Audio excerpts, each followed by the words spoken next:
আসসালামু আলাইকুম। বাঙালি রান্নাবান্নার আরো একটি নতুন পর্বে আপনাদের সবাইকে স্বাগত। আজকের পর্বে তৈরি করে দেখাবো ঘরে তৈরি সহজ গুলগুলার রেসিপি। আমার চ্যানেলে কিন্তু আরো দুইটা গুলগুলার রেসিপি দেওয়া আছে, তবে এই গুলগুলাটা আমি ইনস্ট্যান্ট ভাবে আর খুবই কম সময়ে তৈরি করে দেখিয়েছি, আর চেষ্টা করছি খুব সহজভাবে এই গুলগুলার রেসিপিটা আপনাদের সামনে প্রেজেন্ট করতে। আশা করছি আমার আজকের রেসিপিটা আপনাদের সকলের কাছে ভালো লাগবে। গুলগুলা তৈরি করার জন্য প্রথমে একটা বাটির মধ্যে নিয়ে নিলাম 2 কাপ পরিমাপে ময়দা। এবার এর মধ্যে দিয়ে দিলাম আধা কাপ পরিমাপে চিনি। 1 টেবিল চামচ দিয়ে দিলাম মৌরি, অনেকে এটাকে মিষ্টি জিরা বা সব বলে। সেই সাথে দিলাম 1 চা চামচ বেকিং পাউডার, আধা চা চামচ দিয়েছি বেকিং সোডা, আর আধা চা চামচ দিয়েছি লবণ। এই রেসিপিতে অবশ্যই বেকিং পাউডার আর বেকিং সোডা দুইটাই ব্যবহার করতে হবে, তাহলে আপনি এই গুলগুলাগুলোকে পারফেক্ট ভাবে তৈরি করতে পারবেন। শুকনো উপকরণগুলো একসাথে মেশানো হয়ে গেলে এবার এর মধ্যে আমি নরমাল পানি দিয়ে একটা ব্যাটার তৈরি করব। আমি প্রথমে 1 কাপ পরিমাপে পানি নিয়ে নিয়েছি, আর পানিটাকে একেবারে না দিয়ে অল্প অল্প করে দিয়ে দিচ্ছি। একেবারে দিয়ে দিলে ব্যাটারের পানির পরিমাণ বেশি হয়ে যেতে পারে। যেহেতু মিশ্রণের মধ্যে চিনি ব্যবহার করেছি, চিনিটা গলেও কিন্তু একটু মিশ্রণটা নরম হবে, তাই বুঝে পানি ব্যবহার করতে হবে। আমি যে 1 কাপ পরিমাপে পানি দিয়েছিলাম সম্পূর্ণ পানিটাই আমি মিশ্রণের মধ্যে দিয়ে দিয়েছি।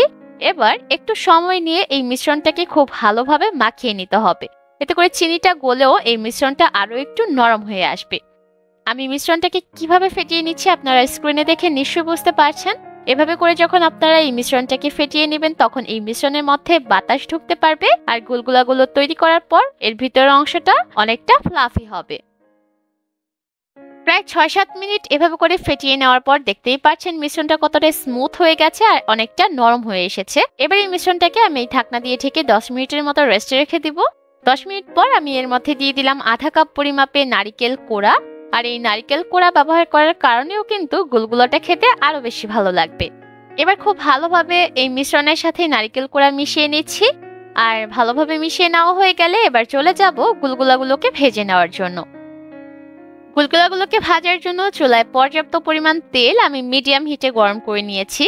এই পর্যায়ে কিন্তু তেলটাকে অনেক বেশি গরম করে তারপর গুলগুলাগুলোকে ছাড়বে না, তাহলে দেখা যাবে গুলগুলাগুলো তেলে ছাড়তে ছাড়তেই এর নিচের অংশটা পুড়ে যেতে পারে। তাই চুলার আঁচটাকে মিডিয়াম হিটে রেখে দিয়ে আর এভাবে করে গুলগুলাগুলোকে তেলে ছাড়তে হবে। আর আমি যেই পদ্ধতিতে গুলগুলাগুলোকে তেলে ছাড়লাম এই পদ্ধতি অবলম্বন করে আপনারা যদি গুলগুলাগুলোকে তেলে ছাড়েন তাহলে দেখবেন গুলগুলাগুলো অনেকটা গোল হবে। আর সবগুলো গুলগুলা যখন তেলের মধ্যে ছাড়া হয়ে যাবে তখন আমি গুলগুলাগুলোকে উল্টে দিব, আর এই পর্যায়ে চুলার আঁচটাকে মিডিয়াম লো হিটে করে দিব। চুলার আঁচ মিডিয়াম লো হিটে রেখে ততক্ষণ পর্যন্ত এই গুলগুলাগুলোকে ভাজতে হবে যতক্ষণ পর্যন্ত এর মধ্যে সুন্দর লালচে বাদামি রং চলে আসে। কোনোভাবেই কিন্তু চুলার আঁচ বাড়িয়ে রেখে গুলগুলাগুলোকে ভাজবেন না, তাহলে দেখা যাবে বাইরে থেকে রং এসে গেলেও ভিতর থেকে কাঁচা থাকতে পারে। এর মধ্যে কিন্তু গুলগুলাগুলোর মধ্যে সুন্দর লালচে বাদামি রং চলে এসেছে। চুলার আঁচ মিডিয়াম লো হিটে রেখে গুলগুলাগুলোকে ভেজে নিতে আমার প্রায় 12 থেকে 13 মিনিটের মতো সময় লেগেছে। এবার এই গুলগুলাগুলোকে আমি চুলা থেকে নামিয়ে নিচ্ছি। খুবই সহজে আর অল্প সময়ে এই গুলগুলাগুলো তৈরি করা যায়, আর এর টেস্ট একদম দোকান থেকে কিনে আনা গুলগুলার মতোই। বাড়িতে বানালে কেউ বিশ্বাসই করতে পারবে না এটা ঘরে তৈরি করা গুলগুলা। যারা দোকান থেকে কিনে আনা গুলগুলাটা খেতে একটু বেশি পছন্দ করেন তারা চাইলে এই রেসিপিটা ফলো করে দেখতে পারেন। আমার বিশ্বাস তাদের কাছে এই গুলগুলার রেসিপিটা ভালো লাগবে। আজ তবে বিদায় নিচ্ছি, ভালো থাকবেন সবাই, আল্লাহ হাফেজ।